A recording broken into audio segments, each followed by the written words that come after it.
رد شیعت میں تقریباً 40-50 سال کے اندر جو کتابیں بر صغیر میں لکھی گئیں، بالخصوص ہندوستان میں جو کتابیں لکھی گئیں، قریب قریب کتابیں پیش نظر رہی ہیں، خواہ وہ اردو زبان میں ہوں، فارسی زبان میں ہوں یا دیگر زبانوں میں۔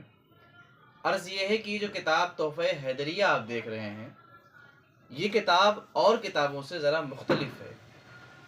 50-60 سالوں میں جو رد شیعت میں کام ہوا، بہرحال علامہ محمد علی نقشبندی رحمۃ اللہ علیہ کے جو کام ہے وہ بالکل الگ ہے، اس کی گفتگو اس پر کلام نہیں کر رہا ہوں، لیکن یہ جو کتاب ہے تحفہ حیدریہ بالکل سلیس زبان میں ہے، یعنی ایک ایسی کتاب ہے کہ اس کو کوئی بھی پڑھ سکتا ہے اور آسانی سے پڑھ کے سمجھ بھی سکتا ہے۔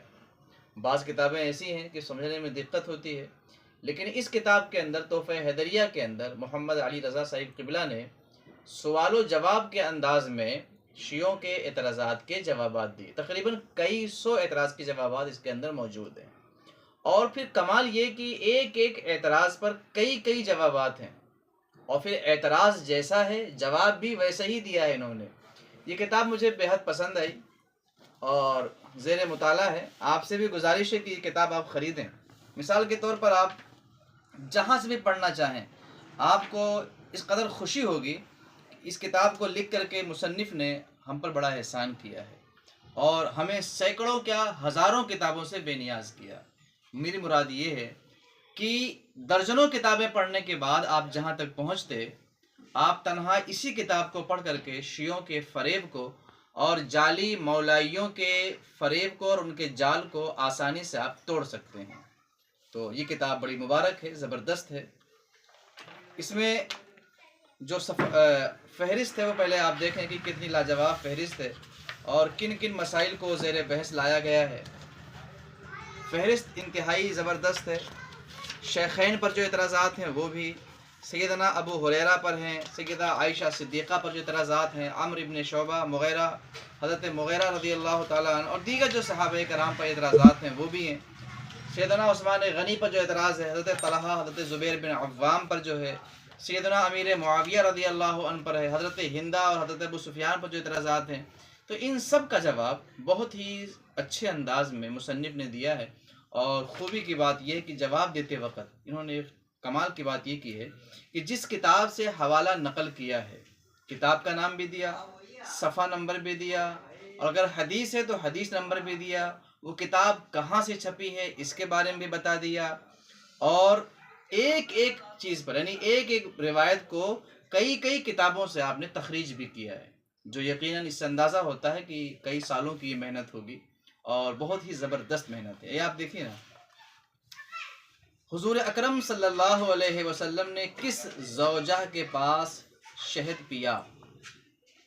بعض روایات کے مطابق قصہ تحریم میں حضور صلی اللہ علیہ وسلم نے ام المومنین حضرت سیدہ زینب بنت جحش رضی اللہ عنہا کے پاس شہد پیا تھا۔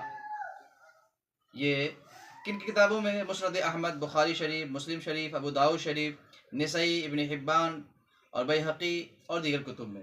پھر کہتے ہیں بعض کے مطابق قصہ تحریم میں حضور اکرم صلی اللہ علیہ وسلم نے ام المومنین سیدہ حفصہ بنت عمر رضی اللہ تعالی عنہما کے پاس شہد پیا تھا۔ یعنی جس طرح یہ بات ہے کہ شہد حضرت زینب کے پاس آپ نے پیا تھا، یہ بھی کتابوں میں ہے، اور یہ بات کہ حضرت حفصہ کے پاس پیا تھا یہ بھی حدیث کی کتابوں میں ہی نقل ہے۔ پھر آپ کہتے ہیں تفسیر عبدالرزاق، بخاری، مسلم، تفسیر سمرقندی، بیہقی اور دیگر کتاب میں۔ پھر تیسری بات، بعض کے مطابق قصہ تحریم میں حضور نے ام المومنین جناب سیدہ سودا رضی اللہ تعالی عنہا کے پاس شہد پیا تھا۔ یعنی یہ شہد پہ حضور نے کس خاتون کے پاس، کس بیوی کے پاس پیا؟ کسی نے کہا حضرت حفصہ کے پاس، کسی نے کہا سیدہ زینب بنت جحش کے پاس، اور کسی نے کہا سیدہ سودا کے پاس۔ چوتھا قول، بعض نے کہا کہ ام سلمہ رضی اللہ تعالی عنہا کے پاس آپ نے شہد پیا تھا۔ یہ چار اقوال ہیں اور چاروں کو آپ نے کتابوں کی روشنی میں دکھایا ہے۔ پھر اس کے بعد مزید گفتگو کی آگے، تو کہنا یہ ہے کہ اس کتاب کی خوبی یہ ہے کہ ایک ایک چیز کو بالکل کھول کر واضح انداز میں اور بہت ہی سلیس انداز میں، یعنی یہ کتاب اگر طلبہ پڑھیں، عوام پڑھیں، جن کو اردو زبان باقاعدہ پڑھنی آتی ہو وہ پڑھیں، تو وہ پھیل رہی شیعت کو، رافضیت کو، تفضیلیت کو لگام لگا سکتے ہیں اور اپنے علاقے محلے میں لوگوں کی غلط فہمیوں کا ازالہ کر سکتے ہیں، اور بھرپور طریقے سے وہ عقیدہ اہل سنت اور صحابہ کی عظمت کا اظہار کر سکتے ہیں۔